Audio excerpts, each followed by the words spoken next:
Good evening, Guardians, and welcome back to Tower Casuals, the Destiny podcast. I am your host, Josh. Corey has the week off this week. His wife are celebrating their anniversary. So joining us, we have the one, the only, Yeetus Deletus himself, our favorite Titan.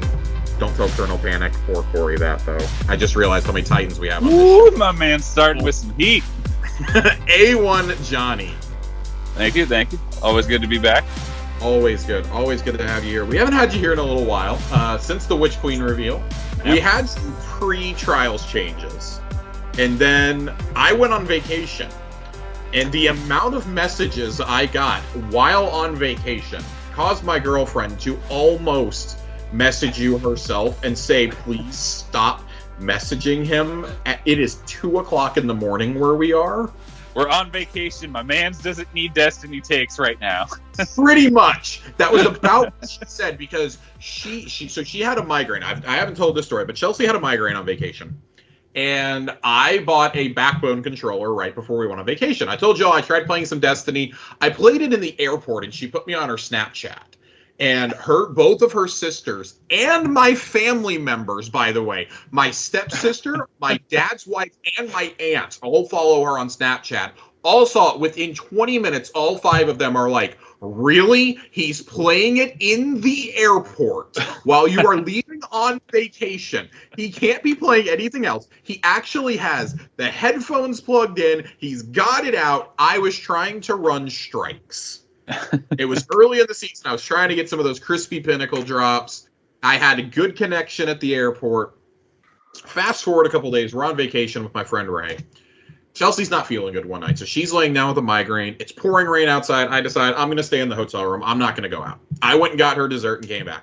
I'm sitting out there, and I thought maybe only like half hour, 45 minutes had passed since I got back.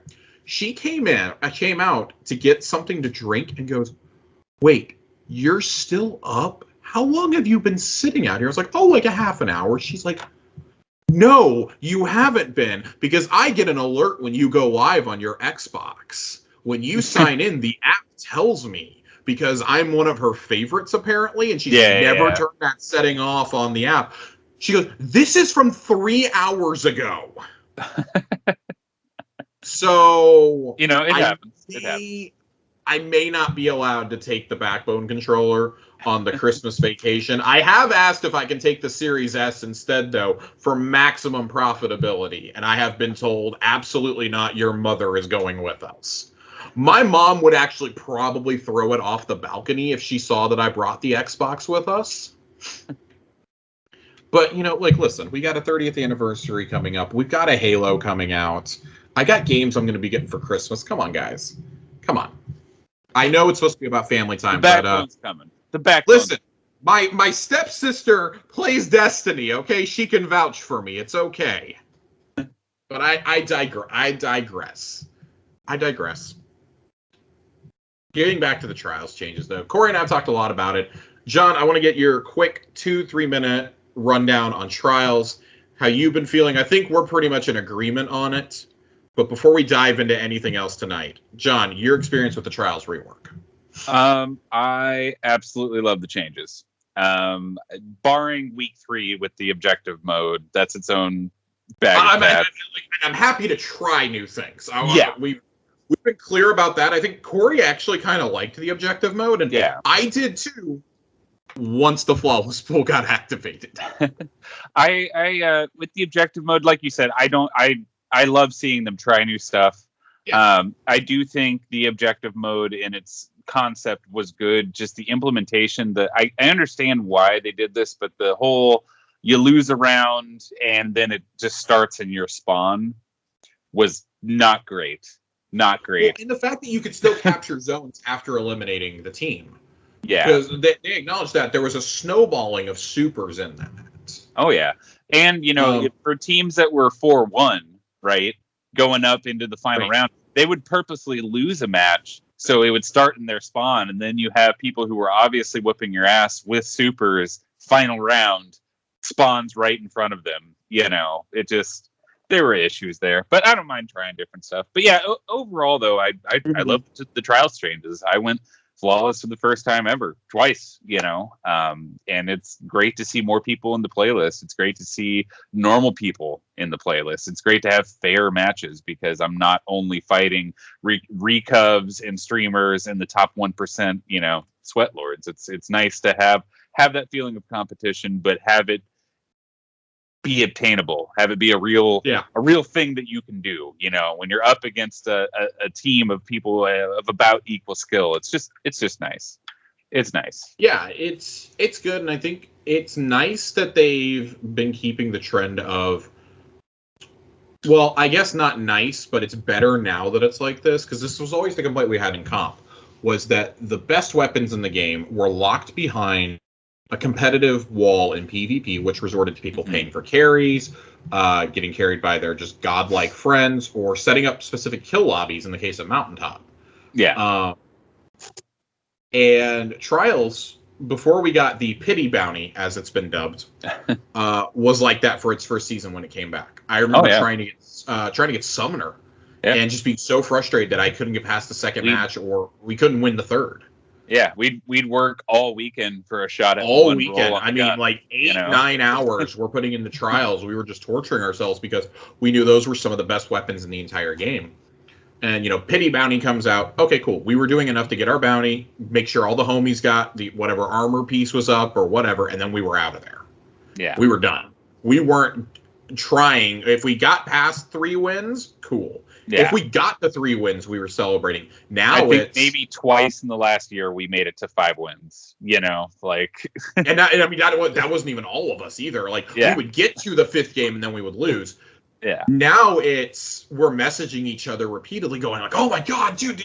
I can't believe we barely missed going flawless. Oh, I can't believe we were 6-0 and then it fell apart." Or something like that. Like I messaged you over it was Monday morning. I had half of a flawless card when I went to bed the night before.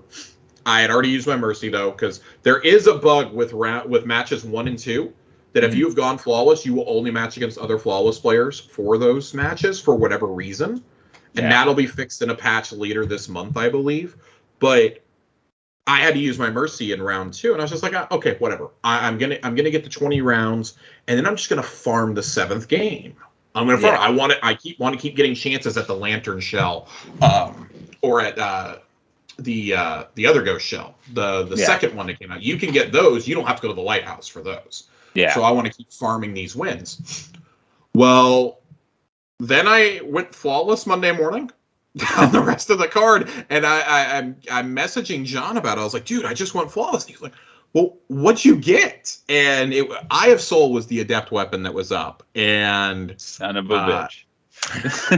I got 2 rolls that John is very not happy about, and I think it hurts him even more knowing that they're great PvP rolls, but never going to be used. I don't snipe in PvP. I've retired from that life. I left that life behind on Valhalla and Halo 3. I have never picked it back up. Oh, come on, Josh. You got the Adept Icarus. I want to see you getting those Adept Icarus shots with Eye of Soul in the air. God, dude. I have Adept Icarus, but I can't get charge time to save my life.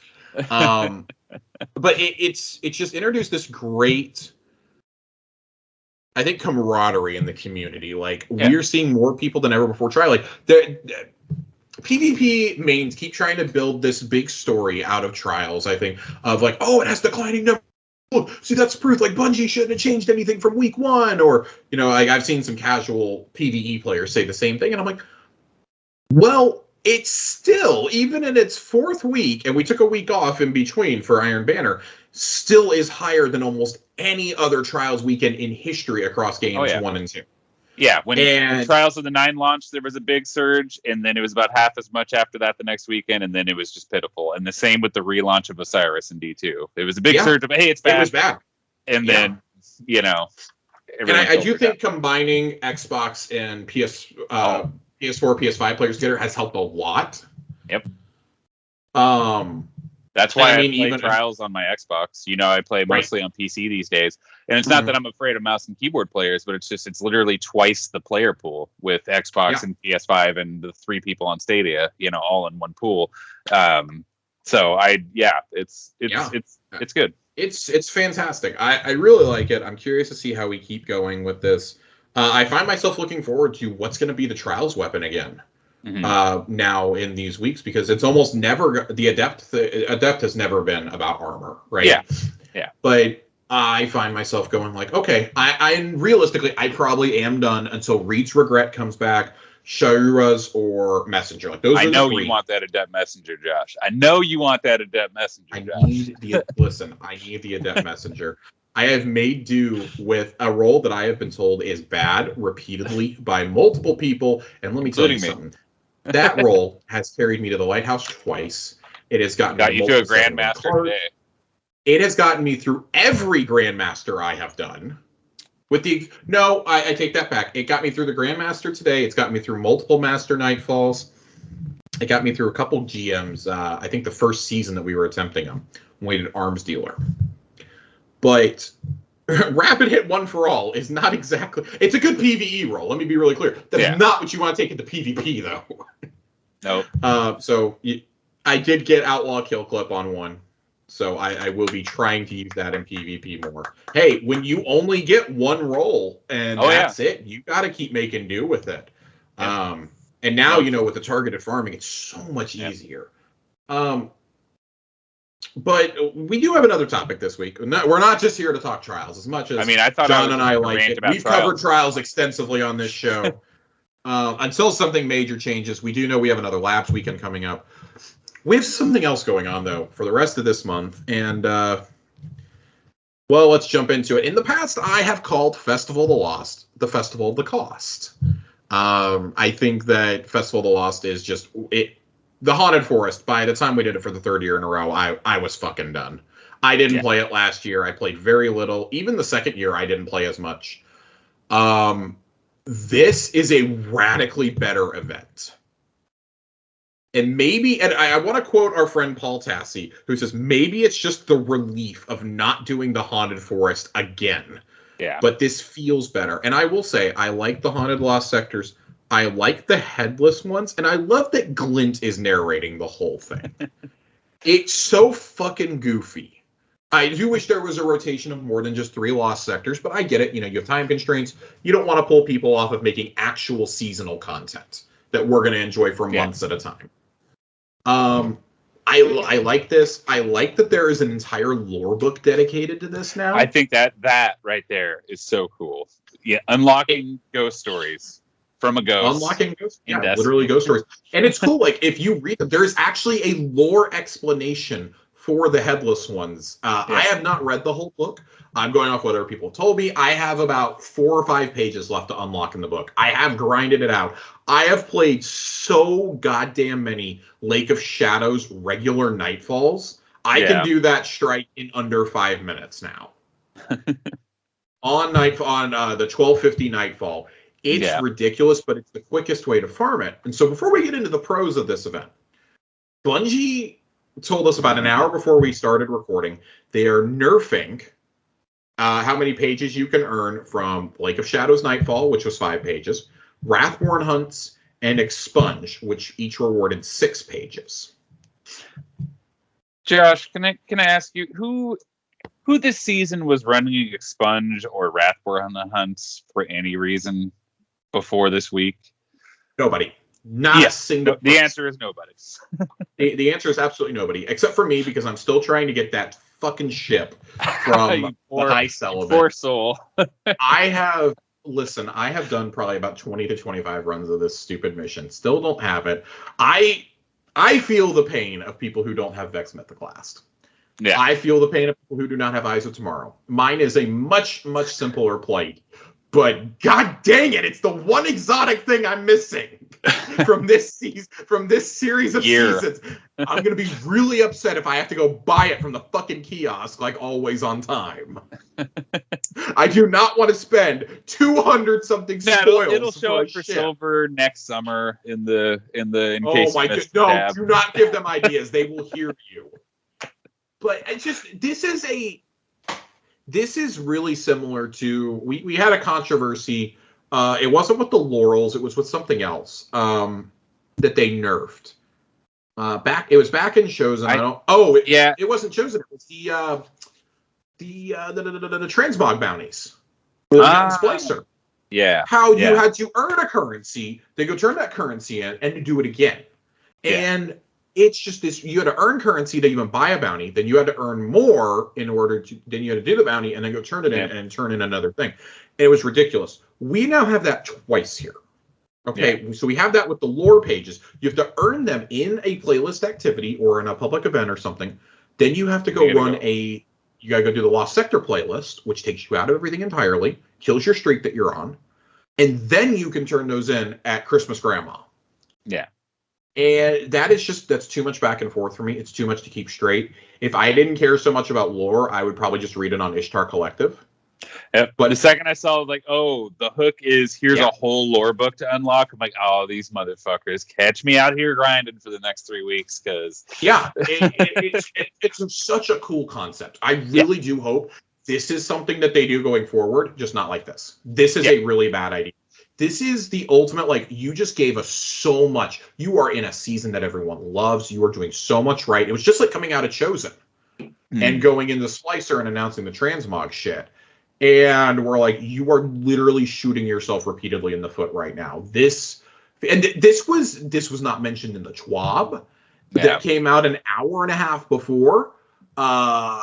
They gave us the good news of, Mythic Class is going to be nerfed. You guys like that right here? Let's slide this out at 7 o'clock at night on a Thursday and hope nobody notices. And it's just, they won't tell us what change they deployed to the Nightfall until Tuesday, which I think is actually kind of ingenious. They're going to let you run it all weekend if you want to. No, I think they just said you won't get pages from it because people can farm it. Got you. That's what they meant. And it'll revert. That's almost worse. That's almost worse. God. Because it's like the Shadows, like you just said, you could do it in 5 minutes once you know what you're doing. And it's like, listen, I have never complained. I have never had a problem with having to play the game in order to get the rewards. Yeah. But don't make me earn a currency in something and then take it into the holiday playlist and then go back to the tower. Let me just earn shit let me earn the pages I need to earn in this. I would sit in that Lost Sectors playlist for hours and do it because I want the lore that badly. I want to earn candy, and that was the quickest way to earn candy too. Let's be honest, you were getting like 500-600 a run, and the stuff for candy is so absurdly expensive. Yeah. Like, and you have to buy all 6 masks, and I get it's for completionists in order to get the special Sparrow. I'm questioning if I even have the heart to do it. Yeah. Yeah, this falls under the like, what was this hurting exactly? If people want to grind 40-second Wrathborn hunts for an entire evening to unlock the lore book, let them do it. It's not hurting. We also did this back during Christmas. Let's not pretend like this is something new. Christmas, we did it for Guardian games. We've been doing this all year, and now you're choosing to nerf it. We've been doing this for 7 years now. This is what Destiny players do. They find the shortest farming method, and they do it for 18 hours straight, and then complain that there's no content. You're making us jump through different hoops to go enjoy a very enjoyable holiday playlist, but why would I go run it if I'm not going to maximize my engagement with it? Because I'll tell you something. I'm 2 days in. I don't need any more Jurassic Green rolls. Yeah. I don't need any more Bright Tech Werewolf. I don't need any more Horror Story. I will only be touching those to finish my lore pages and to get my weekly Bright Dust bounties for the next 2 weeks done. That's it. And that's not because this is a bad event. It's because I think it's bad how it's structured. And I've railed against Bungie events a lot on this show over the last year and a half. Yep. But I do want to point out what is done correctly with this event instead of just the negative. It is a fun playlist. Can I get Glint as my ghost and get rid of Nolan North? Whoa, sir. I will not hear disrespect. Listen, I like Nolan North. I like Nolan North a lot, but Glint has a personality. I've said for a long time that I think the biggest strength of these seasons has been that Ghost has been a non-existent character almost entirely. Now, that's not to say I would not have welcomed some banter between Ghost and Glint during some of these runs, because the lines he has with Ikora, I mean, even Petra, but the Petra one is hilarious. Mm-hmm. She's like, Guardian, I see you're taking a much deserved break. And Glint is like, hi, Petra, we're hunting headless ones on the moon. They drop loot. And she's just like, she literally goes, God, why do I bother? And hangs up. It is fantastic. Yeah. This is kind of goofy shit I want. I want Glint to narrate me dropping cookies off with ribbon. Like I need something funny like that. Go ahead, John. Well, they killed off the other funny ghost, so it's true. It's true. We couldn't afford Marina Baccarin anymore. Yeah, no, this is. I almost feel at this point, with as big as Bungie's getting and with what they're doing with Destiny, I feel like they need to, in the same way they're gearing up a bona fide true PvP team moving forward, I feel like they need a seasonal event team to just every 2 years or so pick one of these events and refresh them. So it's not the same thing 3-4 years in a row for Dawning, for, you know. And it's funny that you say that, because today there was brought to the attention of the community team that the timer in the lost sectors needs to autocomplete when teams reach the boss cap. For those who don't know, when you do the Haunted Lost Sector, 10 bosses is the max. I have never figured that out, but I would have like 90 seconds of doing nothing on some runs because we were just melting them so quickly. Yeah. And Damage actually gave a really long explanation of it on Reddit, but the long and the short of it is, this was a bug identified towards the end of development, but we could not get a fix in time. He's going to see if there's a fix being planned for the duration of the event, but this will likely exist for all of it. And he gives an entire paragraph of it and says in bold italics, this is not a high priority blocker. Yeah. Burning 60 seconds while waiting for a boss to spawn can be annoying, but it's not erroring players out of the mode, preventing quests from completion, negatively impacting performance, stuff like that. It's a bummer, especially when it impacts the top percentiles of the community that burn through bosses. If we don't get a fix out, we'll note it for next year in the case that Haunted Sectors return. Haunted Sectors are totally coming back. They're totally coming back. You do different sectors, make new ghost stories. Yeah, you don't say that. One side note before we keep going. It's bugged for me personally because I've only done the Europa one. I've done probably 20 of them only on Europa. Jesus. I don't know How why. tired of seeing Perdition are you? Very, because I have grinded it so much for all the different exotics over the past year. But anyways, yeah. No, it is frustrating, and like I understand the defense of that. If you identify something late in development, there's nothing you can really do about it, right?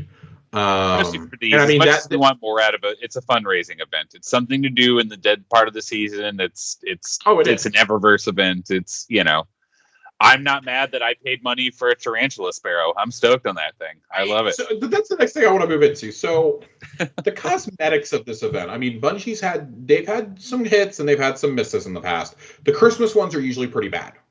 Outside of, I would say, the Santa Sleigh Sparrow was great when they first introduced it. It shoots glimmer out of the back. It's fantastic. And the ice ornament for Black Talon is still one of the cooler ones in the game, I think. I think the Dawning armor sets look cool. Maybe not with the obnoxious shaders that come in with default. Yeah. But, I think that, and I think those can be hit and miss. I mean, God knows Guardian game stuff is super hit and miss. Solstice. Yeah. At least they took shaders this year. I like that they seem to be embracing the goofy theme of Festival of the Lost like they do with the summer event. I mean, the Scooty Puff, the inflatable... We got inflatable sharks this year for ghosts. I am running around like a Power Ranger with a T-Rex helmet, you know? Like... You and I bought cowboy hat ghosts last year and were ecstatic about it. Yep. We sat there and planned out when we were... It was my profile picture on Twitter for like 8 months. Yeah. It's still my default ghost that I use all the time. Like... These goofy things that we have connections to, and I love that they're embracing that with Halloween. Like whether it's the Pennywise dance or it's like you said, the Dino armor is fantastic. Yep. I would make one major change, and that is on the Hunter set. I don't like that my helmet is not just my helmet. I have to be wearing the cloak for the top half of the T-Rex head. That really bothers me. And I think that was a really poor design decision. I get why you did that, but I think a hoodless cloak that has like moss on it or something would have been better, or like scales or something. I feel you, but I'm gonna also flip the coin here. That does mean you can have cool raptor helmet with any mask you want to wear. I don't know if you saw on the Reddit fashion. I can't actually, because when you put the mask on, it auto puts your hood down. I saw someone wearing Graviton forfeit with the raptor Oh, head. you can wear a regular one. Yeah, I thought you meant Halloween mask. Yeah. I thought you meant Halloween mask. No, Oh, I was wearing it with my Trials helmet yesterday. Yeah. That's the one I usually default have on. So I do think that those sets look really cool. I don't know if they look quite as cool as the promo images, but they still look really cool. As far as a seasonal event goes, it's probably my favorite piece of armor we've ever gotten. Yeah. Although I will say the Werewolf Hunter set last year and the vampire Warlock set was pretty good too. Yeah, and then we got the really I hate this term whenever critiquing anything in games, so bear with me. I felt like the Titan one was lazy. It was literally just some torn cloth and some chains, and it was supposed to be Frankenstein, I guess, but I don't know. It just, compared to the vampire warlocks and the werewolf hunters, I felt I didn't even buy that set last year. It was just not anything, it just looked like messy Titan armor. There was nothing to write home about, right? And I don't know. I enjoy some of the cosmetics. I think that fucking tarantula sparrow creeps me out. I don't like spiders to begin with, so it freaks me out. Especially because I had friends getting on their sparrows and very subtly driving up behind me. So when I turned around, I saw the fucking legs moving. And it got really old really quickly. Whoever designed that thing, whoever full sent it to have moving legs with physics, I hope they get a bonus, because the first time I took off on my sparrow and all the legs went limp and started flying behind the sparrow as I hit the boost, I giggled so hard. I was not expecting that. I expected when I bought it for it just to have stiff in position legs. I did too.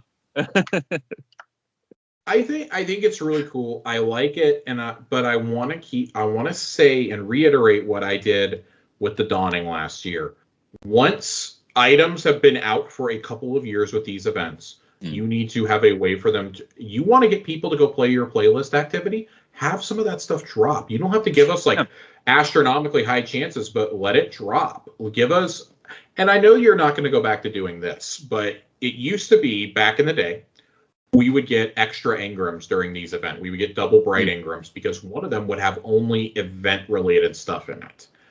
I understand why you can't do that, because people would very quickly run out of things to get, especially if they're hoarders like some of us and get just about everything. But I don't know. I think we got to see a change with that. We got to see some of that stuff. And we saw that kind of with the Dawning last year. We saw a few things awarded that had been there in the past for the community goals. I would have liked to have seen something like that. Like, we're going to give away some of the older emotes. Like, I have the acoustic guitar emote, the guitarist.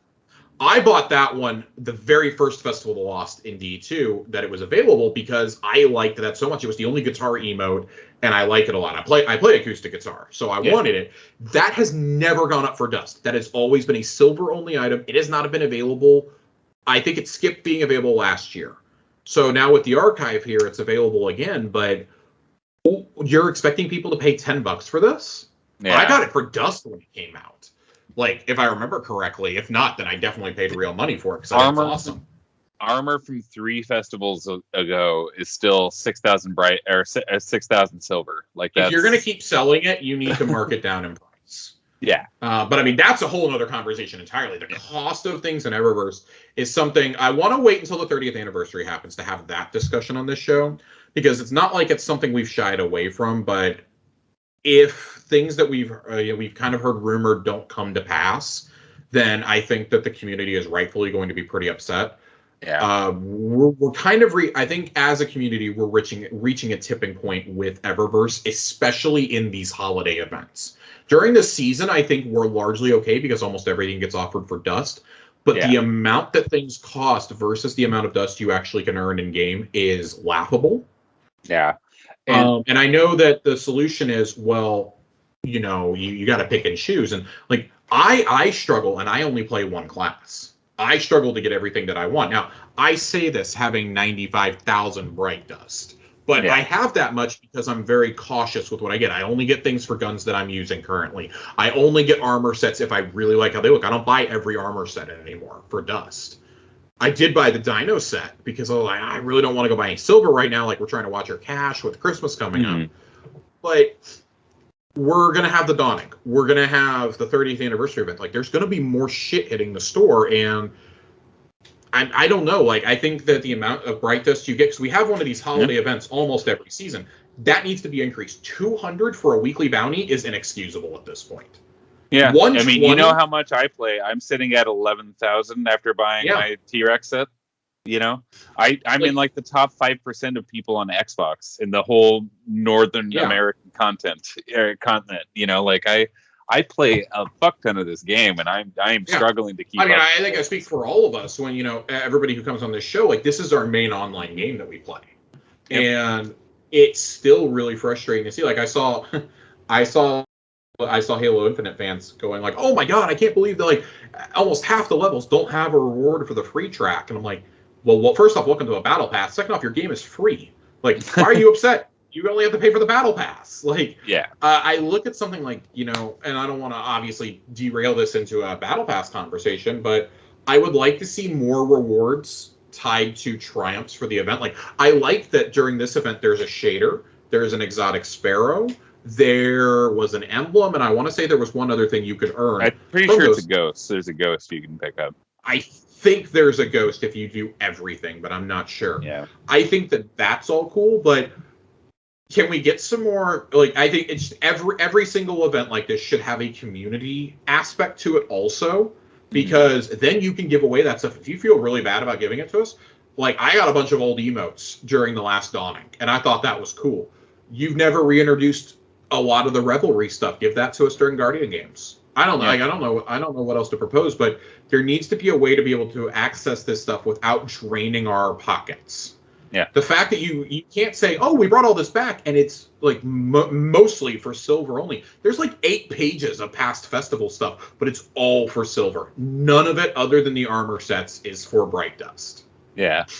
And that's inexcusable. Yeah. You know, I've said it before.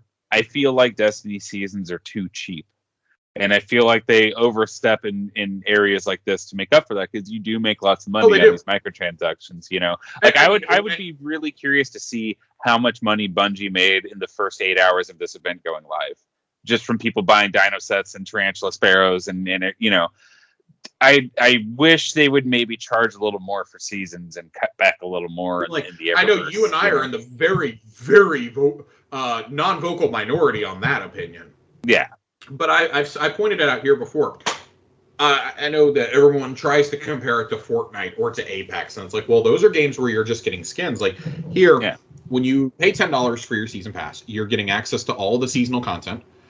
You know, so the seasonal arena, the whatever the seal involves. So, like, if you did not buy it this season, you're not getting Shattered Realm, you're not getting the storyline, you're not getting Aegir Scepter.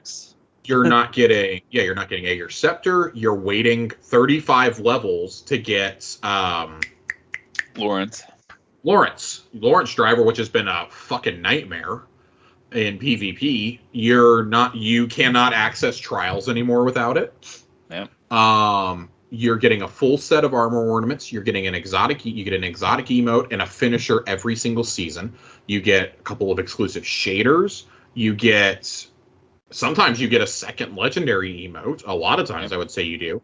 And then some combination of a sparrow, a ship, and a ghost. And sometimes something crazy like Presage or the Corridors of Time, or something like Presage, Harbinger. Literally some of the best Destiny content we got for $10. You know, and it's just like, I want to know at what point, and like, you have to buy the season pass in order to access the dungeons next year.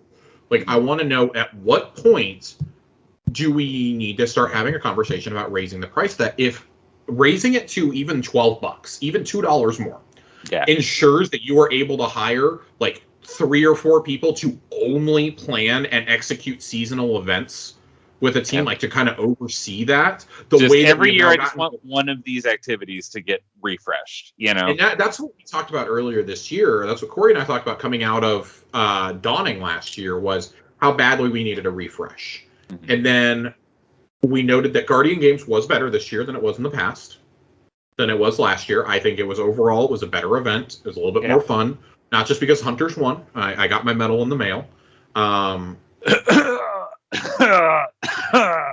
But it was the contrast, and I can't believe I'm going to say this, the contrast between Guardian games and Solstice was night and day. Yeah, Solstice was real bad. Yeah. It was real bad this year. Like, next year, I swear to God, if I see the Scooty Puff in the store again for silver, I'm going to rip my hair out because I bought that thing 2 summers ago. Like, you, me, and our buddy Phil all ran and bought it, and I think that's the only Sparrow, like, other than me using Jotun, that we ever used. Yeah, you know, and they made this whole new play space with the EAZ, and it's a really cool, unique play space. But after doing it 3 years in a row, I did it for an evening. Year will be, if they reuse this again next year, which I think they know they can't, it will be the 4th year in a row. And so help me God, it took us 3 years just to be able to see where the chests were at all times. I don't have high hopes for this event being placed, but it just, and I do think this comes down to the same conversation we've had that like last summer, or not even last summer, probably last spring, right as lockdowns were happening, and they're seeing the reactions roll in for Season of the Worthless. Mm-hmm. And they're going, people really hate this. They really hate this. They had to choose, okay, do we focus on narrative or on PvP? And I'm willing, this is a PvE game. Like, I'm willing to let PvP take that hit if it means getting better content. Much like I'm willing to let the seasonal events keep taking a hit if it means we truly get the renewed focus on PvP that we've promised. If we get things like trials, I will sacrifice the Dawning every year. Yeah. And I think that's why, because Luke Smith even came out and said in his last address before he got promoted above and put Tom in charge, that, you know, he said, hey, during Season of the Worthy, PvE took that hit because I wanted trials back. And I feel like that was the gambit of like, okay, we're not going to have a dedicated PvP team for this amount of time while we restructure the game and prepare for the future.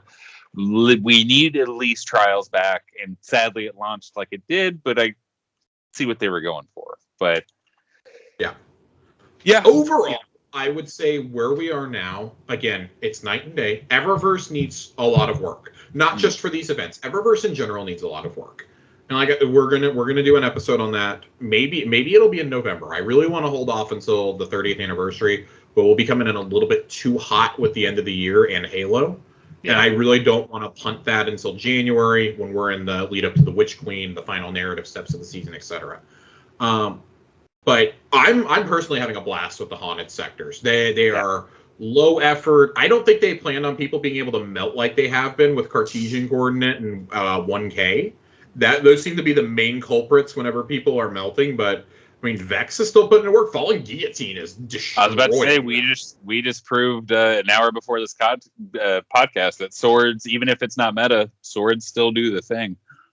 Yeah, if you had told me I was going to take a sword into a Grandmaster, even last year when Guillotine was at its peak, I probably would have laughed at you.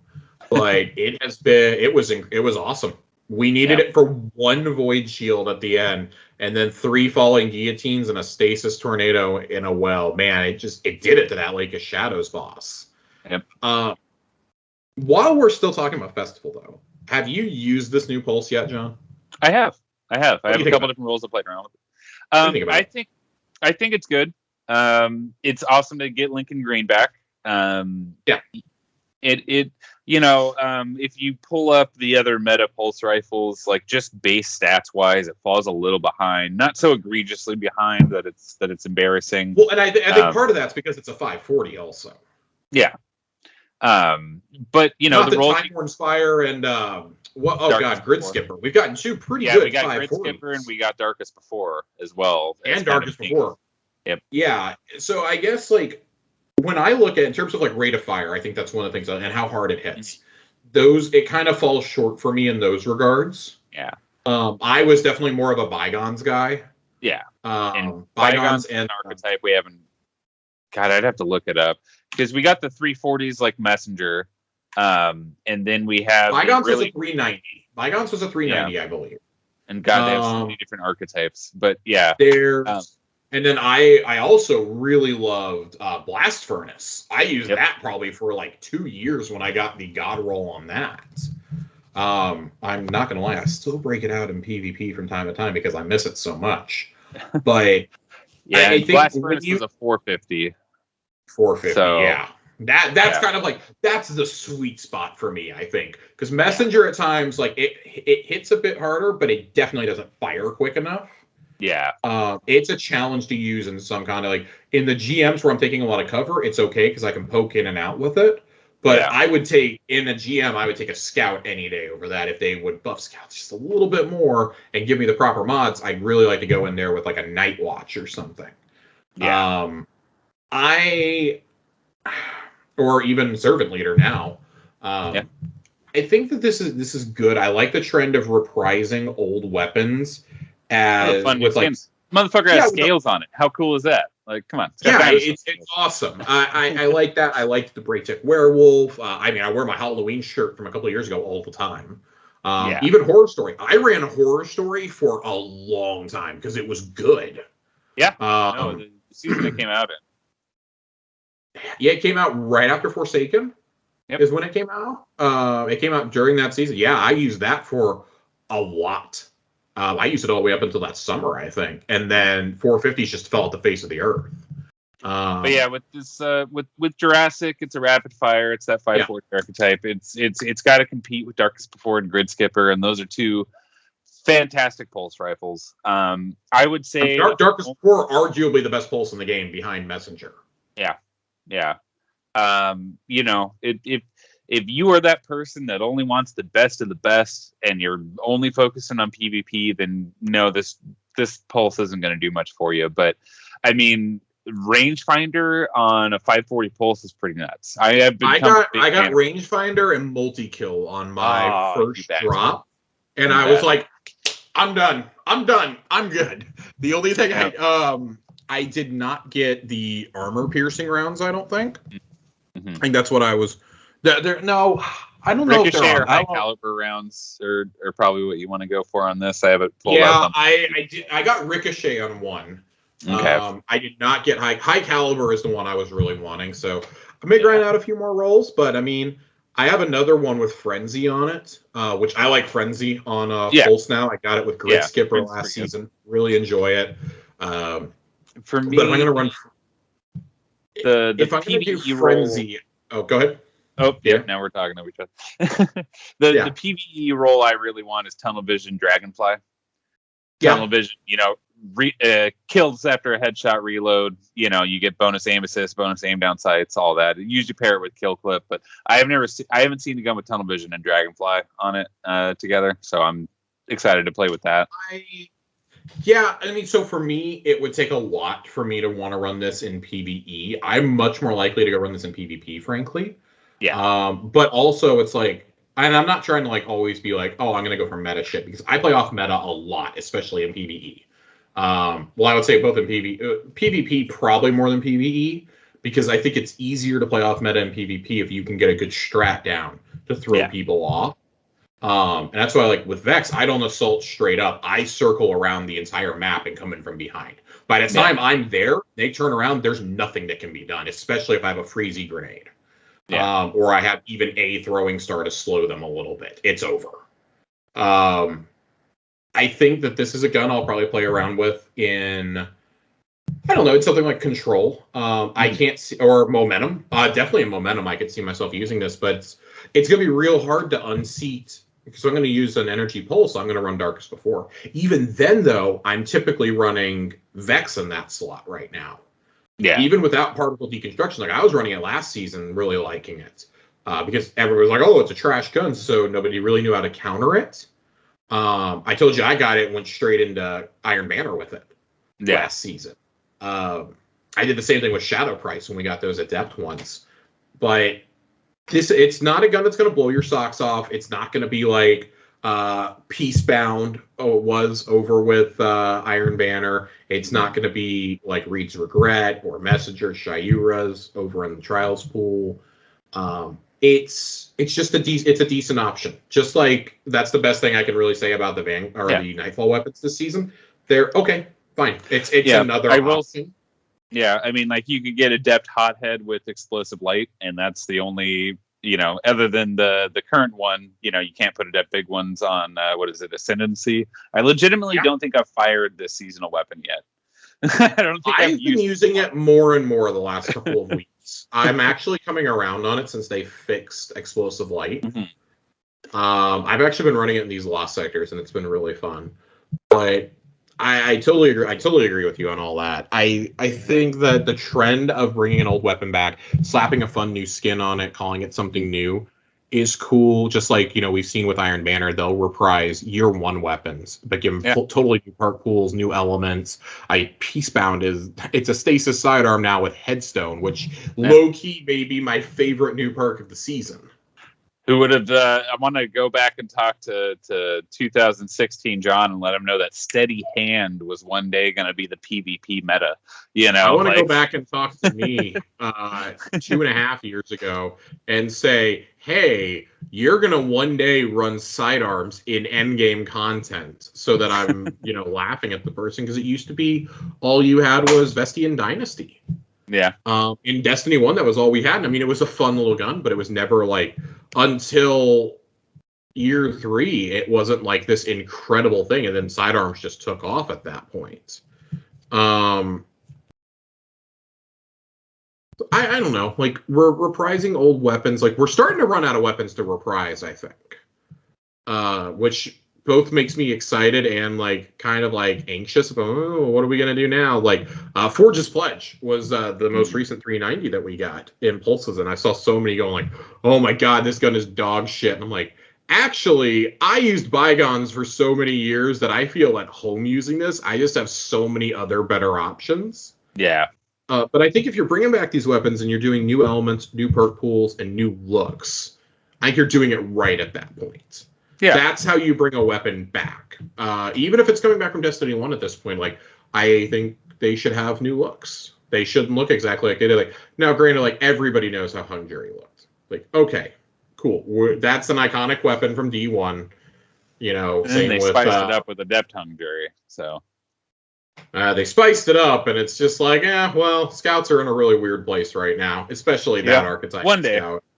One day, yeah. That's why I'm sitting on like 35 scout rifles in my vault. Because one day I will be vindicated. I love scouts so much. Yep. I want them to be viable. The rapid fire, Randy's throwing knife, trusty, servant leader. Oh, man. Those are pretty good. But even then, you have to really play in a very niche play style to make those work for you. I mean, like our friend Max can make those work. I cannot make servant leader work worth a dick for me.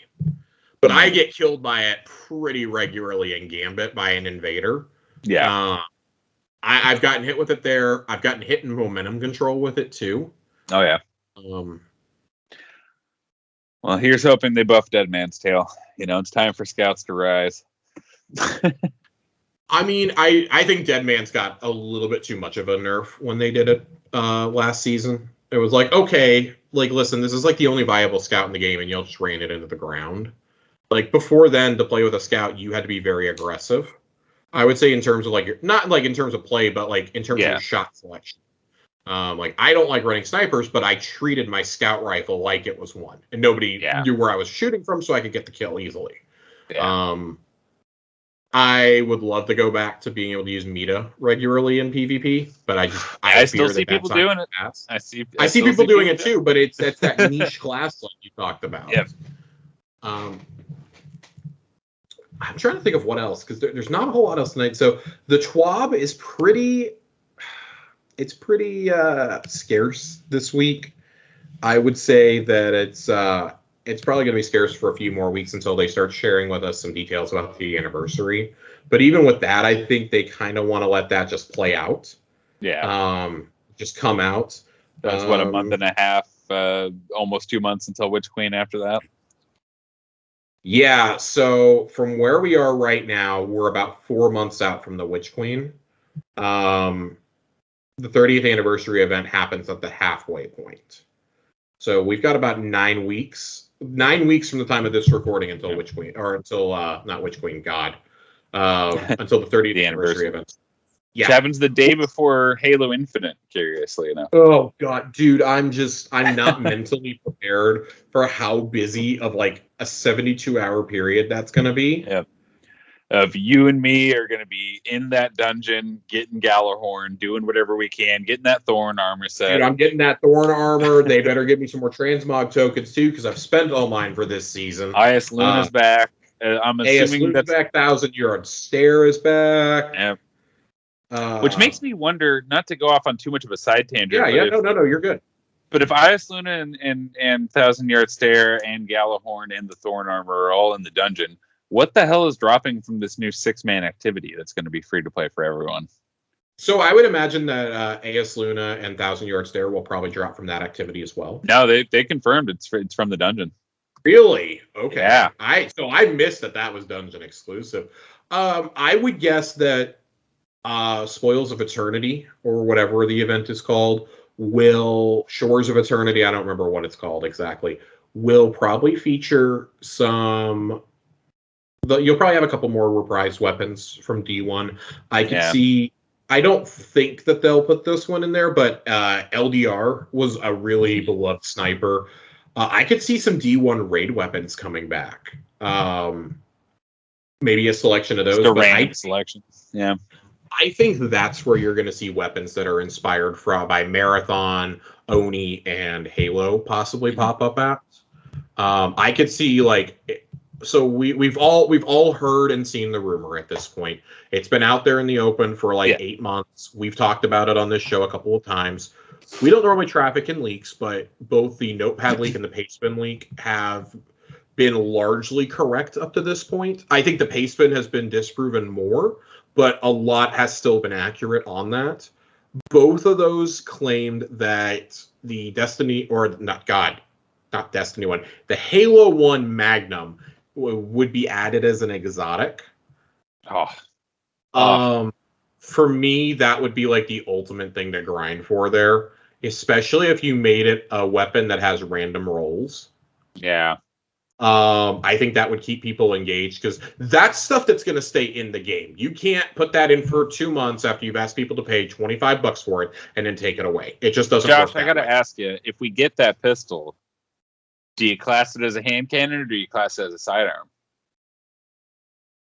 Hand cannon. Yeah. Definitely shoots. Absolutely. Looks like a sidearm. Looks like a sidearm, but I mean, it's gonna have to be completely unique how it fires. God, you were 3-shotting Spartans with that thing. Move out. Honestly, at that point, move out. That's basically last word with sights.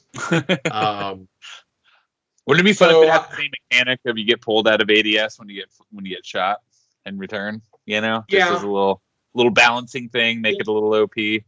I think they're going to have a couple of weapons from each. I think the Marathon and Oni-inspired weapons, as well as any other property, would be legendary weapons. I think anything from Halo would be an exotic, just because they probably had to pay a fuck ton of money for that. My suspicions for if we get Halo exotics are if you do Halo exotics and you don't do energy sword. Dude, if you don't do the pistol and the energy sword, I feel like you've kind of wasted it. I would so we've heard that there's the leak says that we're going to see new types of ornaments be introduced to Eververse. More universal weapon ornaments, which I would love to have one for rocket launchers that is the Halo rocket launcher. Yeah. Or the Halo sniper rifle. I would love to see those two show up. I could see as an auto rifle, I could see them putting the assault rifle in the game. Yeah. Because I mean, you think about the 3 most iconic Halo weapons; those are probably the 3. I would put the battle rifle on that list, the sniper, the AR, gravity hammer. Even if it wasn't good, if they just do the AR, give me a gravity hammer. That's all I want to say. Give me a gravity hammer. I feel like it's pretty much a given that in terms of stuff that we're going to see from Halo in the game, there's going to be a Guilty Spark Ghost. There has to be. You don't do this without doing 343 Guilty Spark. What about a Ghost Sparrow? So I actually don't know about a Ghost Sparrow, because I think the dimensions would be a little bit too weird for it. You'd have to make them really small wings, like on Scooty Puff. There's a dimension limit on how wide you can make a Sparrow. I actually think the Brute Chopper from Halo... A mini ghost. Oh, dude! If it's a fucking mini ghost, I'm here for it. I'm here for it. If you're like sitting on it with like your knees up in the air, that would be so, and you're like holding a little toggle, that would be so great. I like that we brought the 30th anniversary event because we got the flavor text for it updated in game with the API update this week. It indicates that you're going to get a couple of exotic things given to you for free just from buying this when it goes live. And one of those is that there's going to be 2 exotic ships. This could not be more clear to me. Phantom, or excuse me, a Pelican and a Banshee. Yep. There, done. I don't right? care about the logistics of the Banshee can't jump to light speed. Don't give a fuck. Okay. Who gives a fuck? Now, that being said, if you didn't give me a Banshee and you gave me a Phantom instead, I'd still be pretty happy. Yeah. But I feel like that's a slam dunk. Giving me a whole fuckload of Halo ornaments feels like a slam dunk. Yeah. What Titan I don't know. Proudly put on, lock in, never take off a series of Spartan ornaments, you know? So, and that's the other thing I want to bring up. So we know about 2 universal armor sets that are going to be in the game, and one is inspired by Marathon, and one is the Bungie Streetwear set, which just looks horrible. It's an affront to humanity. No, the Punk Rock Titan looks pretty badass. It's the fact that the hunters are wearing a fucking hoodie with a scarf is pretty bad. You can cosplay DMG all day. Listen, I will probably end up buying it, despite how much I'm bashing it right now. But I don't know if I can bring myself to do it. What has always caught my eye is when they say there is an exotic helmet ornament that will be given out to everybody. That has to be fucking Chiefs helmet. Chiefs, yeah. So we'd also heard that there was going to be a set of Spartan armor for each class, or Spartan-inspired armor. Titans would obviously get an actual Spartan set. Hunters would get Helljumper armor, and the rumor was that Warlocks, because I think that's probably your big hang-up there, we're going to get Arbiter-inspired armor, which I still think is badass, if that plays out the way that we think it could. I'm hip to that. I also think it would just be funnier and cooler if all 3 of them were Spartans, but Hunters, it was just Spartan armor with a really small cloak over it, and Warlocks were just Spartan armor with robes around it. You know what I mean? Ripping through. I was saying this before. I feel like the move for the Warlocks would have been the Chief armor with the cloak that he wears in the Halo 5 reveal. Yeah. But that's not from Bungie, so... And then, honestly, the move for Hunters would have been Emil from Halo Reach, but we got his helmet last year with a bomber jacket. Fair enough. So I can already look like a Spartan, basically. And I don't know the last time that you looked at the Titan Reckoning armor, but it's literally Master Chief's helmet with a fucking bandana over it. Oh yeah, it's great. There is so much that you can do here, and like I've seen the doom and gloom on Reddit and on Twitter, like, oh, they haven't announced any Halo things other than the Kneeler pauldrons and the little Halo ring for the Warlock bond. The Halo bond is pretty. I'm like, tight. Guys, it's because Halo Infinite's coming out the day after. They don't want to say, hey, we're putting Halo shit in our game that is coming out 24 hours before Infinite. Maybe like 12 hours before Infinite, really.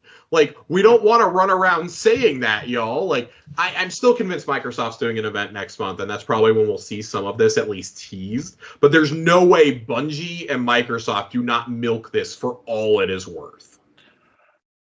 There is no humanly possible way. I think it's awesome. It's going to be fun. I'm going to keep talking about it every single week until we get that anniversary event. But we do have a small thing in the TWAB to talk about before we move into the lore corner tonight, John. Before we wrap up and get our friends out of here. Legendary Astral Alignment next week. This is wacky. This reminds me of Sundial. Yeah, we had to go in with 6 people, and I don't mean that in a particularly great way either. Astral Alignment is going to become more spicy. Recommended power is 1320, and there will be modifiers each day to keep things interesting. Loadouts will be locked, and failing to complete or wiping as a team sends you back to orbit, so, like, don't die. Weekly rotating modifiers. Denial. Take and Vandal summon their shields significantly more often. Fuck you, whoever thought of this. They already do that too often. Taken combatants generate blight geysers when defeated. That's what terrifies me. And should scare anybody who gets in the face of their enemies to finish them or punch them. An empath. Enhanced radar takes increased damage from melee. I am really scared of this when it is the Scorn. Yeah. You will get one-shotted by Scorn. Constant modifiers. Champions, Overload, and Unstoppable. Of course, we're in the middle of having to use Overload Bow, which most people don't like using. Equipment locked and match game. So what do you get for overcoming these extra challenges? There will be an extra bonus chest waiting for you at the end. That is 3 total for everyone keeping score at home. And if you haven't secured the Catalyst or Acre Scepter yet, extra chests are more likely to hold one. I want to be really clear. There is no cosmetic reward tied to this that we know of. I am doing this one time for my seal, and that is it. Yep. And it will probably be in early February when I finally get around to doing it. Yep. I love the idea of harder difficulty options, but if literally all you're going to do is give me another roll on something I'm probably going to scrap, I don't really care. Yeah, when we're 2 months into the season, most of us have rolls on the weapons that we want. I mean, I personally, I'm one of the handful that just doesn't really care for the main suite of weapons this season. I'm not a hand cannon user. Heavy grenade launchers are in a bad place right now. I have saved a couple of these because I got one with chain reaction. I got one with really Impulse and Vorpal that I held on to. Impulse Amplifier. Yeah. I've held on to 2. I've held on to one of those as well. The shotgun doesn't really blow my socks off. I'm in a weird place with this shotgun. So I tried using one dual loader. Have just decided I don't like dual loader as a perk, period. Nope. And I just, in general, I'm not a big fan. Like, if I'm going to run a stasis primary, I'm running that sidearm. I'm running Peacebound instead, just because of my playstyle. And then the AR is, I saved one with Dynamic Sway and I want to say Rampage. It's the clunkiest archetype of auto rifle. It's so fucking clunky. You thought 450s were bad, my friends. He is a 360 motherfucker. Strap in. Yeah, that thing. Chugga. I don't know if we ever get to the choo-choo. It's just chugging. Some say it's still chugging to this day. I will say, and I know bows aren't your thing, but the wolf drawn bow is actually pretty fantastic. It's not bad, but the only bow with harmony, which is very. I've seen people go off on streaks with you get a kill with a shotgun, switch to the bow, and start one tapping. Just it's fine. I'm not. Like John said, I'm not a bow user. I use bows when I have to. I definitely feel more comfortable using them now than I did at the beginning of the season.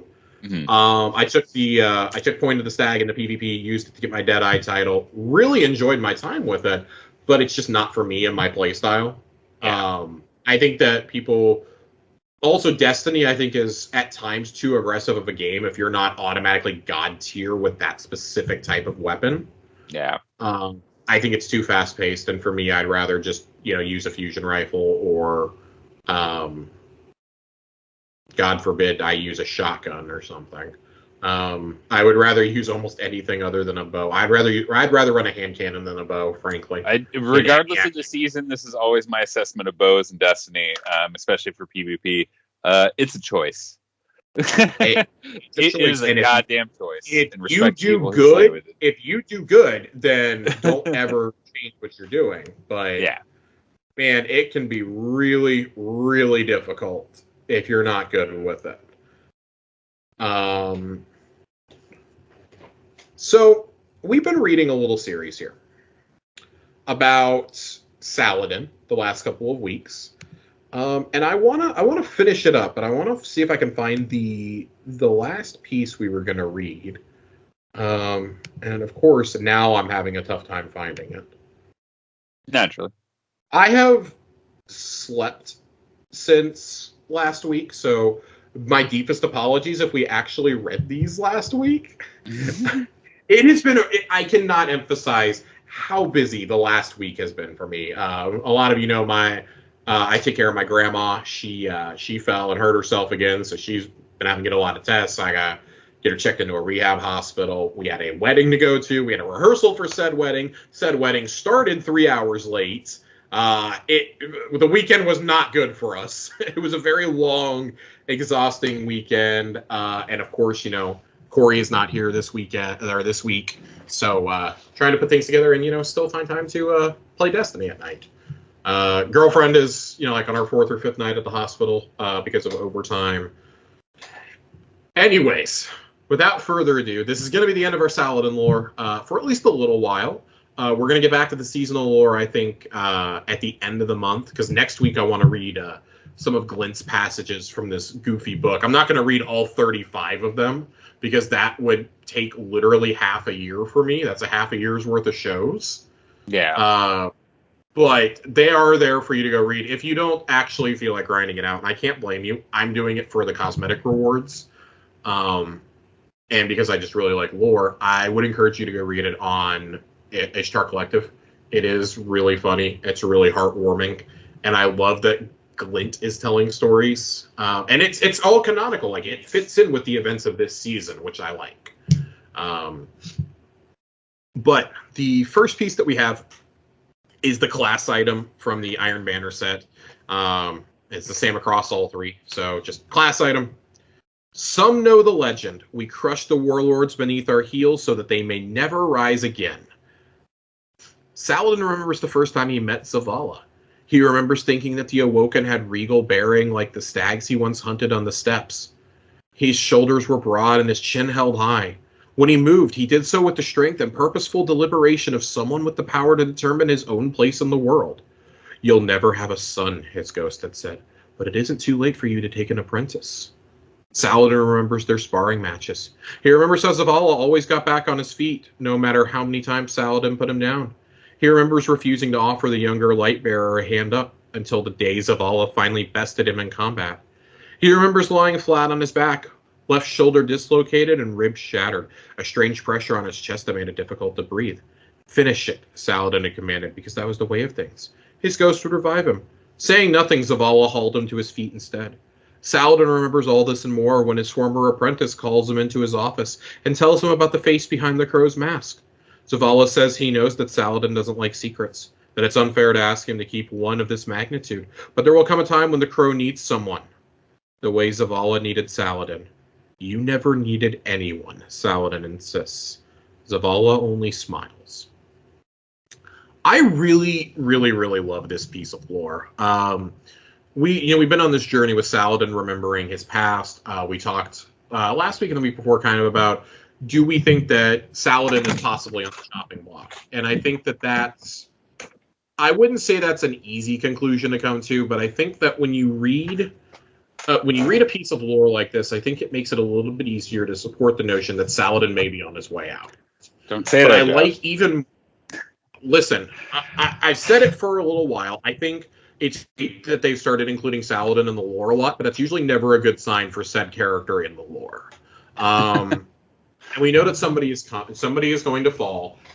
I like that Saladin was in Season of the Chosen. I think that was good. And we now know, thanks to the seasonal lore that we've gotten, and we're going to go into more detail about this towards the end of the month, Crow is the other ambassador to Keitel now, alongside Saladin.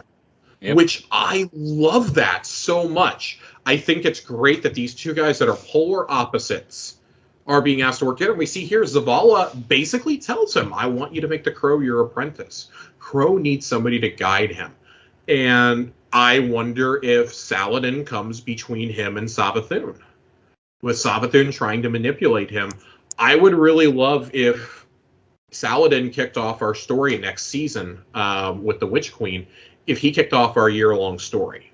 And he was kind of our seasonal guide for it. I think that's a unique opportunity that we haven't seized upon enough in this world. Him and Shax are largely bystanders to the events that go on. They are mentioned very little. They have legends in the lore, obviously. We read about Warlord Shax last year, and facing down and facing down Ephrodite and the Iron Lords. And yet, outside of the Devil's Ruin mission, what have we, and the insinuation that he has fallen underneath Savathun's sway, what has Shaxx really done in the last couple of years? Trained millions of Guardians. That's what.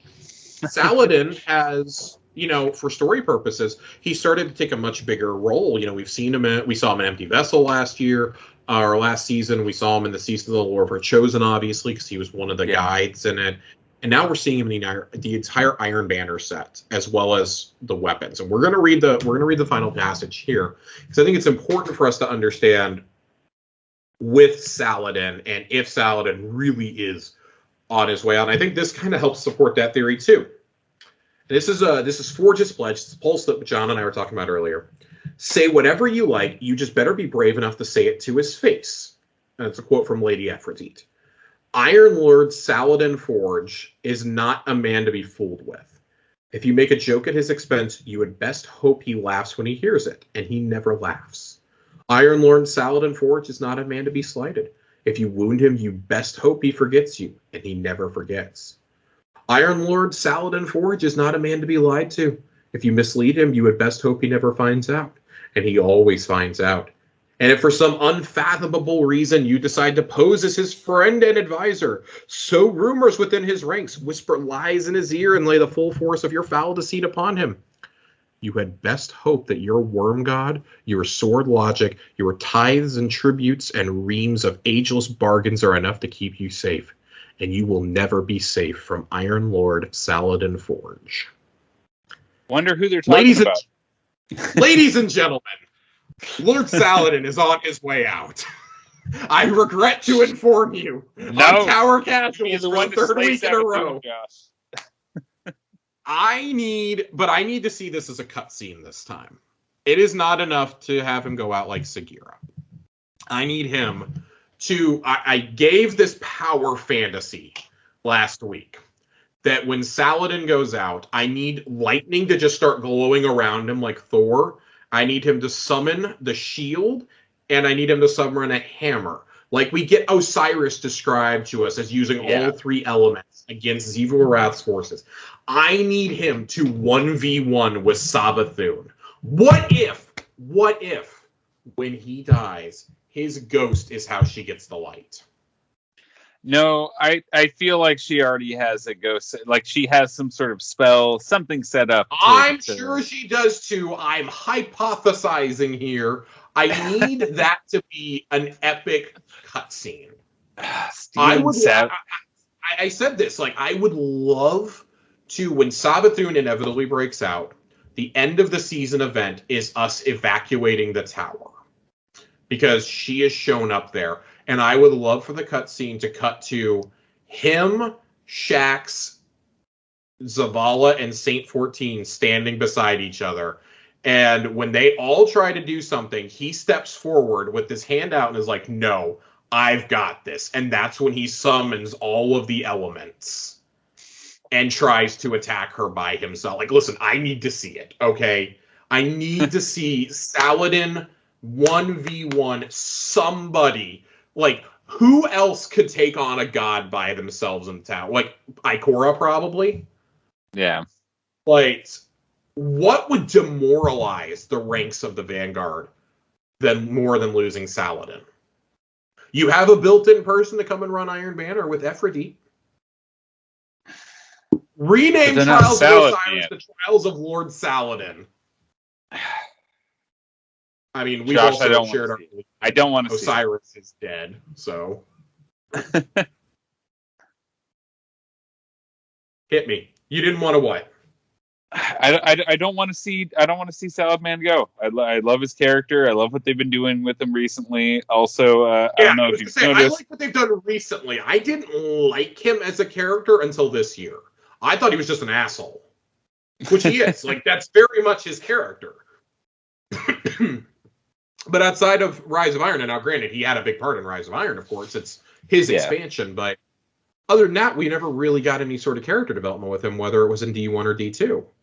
I mean, look at how we've recounted it, how Crow calls him a coward in the Iron Banner Lord season for him not doing anything during the Red War. He questions him, like, basically, where the fuck were you? And it's true, like, I think we all kind of wondered it, like, Saladin's not here helping. Like, even Shax has a cameo, but, like, Amanda Holiday is out here with a gun helping, and Saladin can't be coming in with Big Hammer? Like, you got He lost his light. He had wolves to look after up on the Dude, mountainside. sick the wolves on the Cabal! Listen, if Christmas Grandma can fight her way out of the city, Saladin can get into the city and help out too. And I mean, of course, you know, we went over this last week. He did actually help evacuate a large number of people up to the mountains and then sealed the gates. I get that. I understand it. I respect it. Yeah. But I do think it's a fair question to ask, and it took us years to get that answer. These are characters I think Bungie is realizing they can't just have them be one-dimensional faces and voices anymore. And for better or worse, Saladin and Shax, and we've even said Zavala up until the last year, really have felt that way. Really, our tower people have, I mean, look at all the complaints. Ikora has done fuck all in like 2 years until recently. You know, we got more characterization with Crow in 3 weeks than we did with Ikora in 2 years. And that's unacceptable for someone who's supposed to be one of the faces of your franchise. Yeah.